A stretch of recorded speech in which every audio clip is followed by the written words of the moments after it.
Perkenalkan, saya Firda Santi, NIM 2230-2020. Saya akan menjelaskan materi yang pertama, pengertian perkara gugatan dan permohonan. Yang kedua, proses penerimaan perkara di pengadilan agama. Perkara gugatan merupakan perkara yang terjadi ketika seseorang yang disebut penggugat mengajukan permohonan kepada pengadilan untuk meminta penyelesaian atas suatu sengketa atau masalah hukum.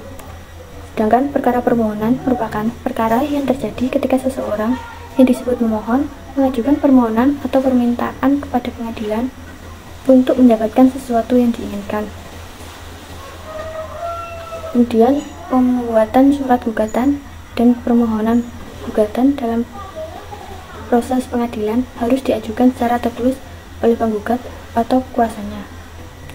Bagi yang buta huruf, mereka dapat mengajukan gugatan secara lisan, namun pada umumnya gugatan disampaikan dalam bentuk tertulis untuk dokumentasi yang lebih baik dan kejelasan dalam pernyataan tuntutan. Yang kedua, proses penerimaan perkara di pengadilan agama. Tahap pertama yaitu tahap pembuatan gugatan, prosedur penerimaan perkara di pengadilan agama didasarkan model unit yang dikenal sebagai meja 1, meja 2, dan meja 3. Tahap kedua adalah tahap pembayaran panjar.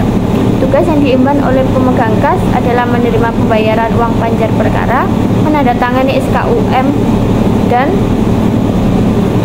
BU Jurnal mengembalikan SKUM dan surat gugatan atau permohonan. 3. Pendaftaran. Proses pendaftaran perkara di pengadilan agama memiliki serangkaian tahap yang harus diikuti oleh pihak pencari keadilan. 4. Pendaftaran seleksi pihak. Pihak yang perkara akan dipanggil oleh jurusita atau pengganti untuk menghadap ke persidangan setelah ditetapkan susunan majelis hakim atau PMH. Dari sidang pemeriksaan perkara, dalam proses persidangan pihak yang terlibat akan diarahkan oleh jurusita atau jurusita mengganti mengenai tata tertib tata cara jalannya persidangan. 5. Penetapan majelis hukum hakim. Dalam proses penetapan majelis hakim, pertama, penyerahan berkas gugatan atau permohonan ke wakil panitera. B. Pengiriman berkas ke ketua pengadilan melalui panitera. C. Penetapan majelis hakim oleh ketua pengadilan. Ketua pengadilan akan menetapkan majelis hakim yang akan menangani perkara tersebut. Penetapan ini dilakukan dalam waktu 3 hari kerja setelah menerima berkas dari wakil panitera. Yang keenam, penentuan dari sidang atau PHS. Dalam pemeriksa perkara cerai, sidang harus dilakukan selambat-lambatnya 30 hari sejak tanggal surat gugatan atau permohonan didaftarkan di pengadilan agama sesuai dengan ketentuan pasal 68 ayat 1 dan 80 ayat 1 Undang-Undang Nomor Tahun 1989. Hal ini menegaskan pentingnya proses penjadwalan sidang dengan memperhatikan waktu yang telah ditetapkan selama masa hukum. 7. Pemanggilan para pihak. Proses pemanggilan pihak yang terlibat dalam perkara dilakukan dengan memenuhi ketentuan hukum acara yang berlaku agar perkara tersebut agar sah. Selanjutnya untuk materi selanjutnya akan dijelaskan oleh rekan saya.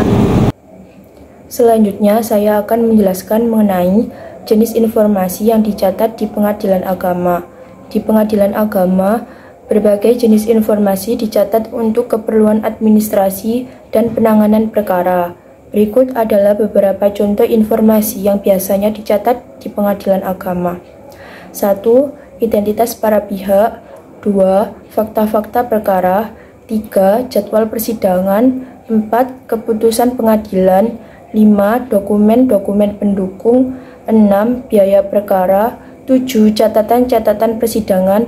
8. Panggilan dan pemberitahuan. 9. Status perkara. Informasi-informasi tersebut dicatat dengan cermat dan rapi untuk memastikan transparansi, akuntabilitas, dan integritas dalam penanganan perkara di pengadilan agama. Yang terakhir adalah metode pencatatan yang digunakan di pengadilan agama. Di pengadilan agama, metode pencatatan yang digunakan biasanya melibatkan kombinasi antara pencatatan manual dan pencatatan elektronik. Berikut adalah beberapa metode pencatatan yang umumnya digunakan di pengadilan agama. Yang pertama, pencatatan manual, meliputi buku catatan dan formulir. Yang kedua, pencatatan elektronik, meliputi sistem informasi pengadilan dan e-filing. Yang ketiga, arsip elektronik. Yang keempat, pencatatan panggilan dan pemberitahuan. Yang kelima, rekam persidangan. Penggunaan metode pencatatan yang beragam tersebut bertujuan untuk meningkatkan efisiensi, akuransi, dan aksesibilitas informasi dalam penanganan perkara di pengadilan agama. Sekian presentasi dari kami, kurang lebihnya mohon maaf. Wassalamualaikum warahmatullahi wabarakatuh.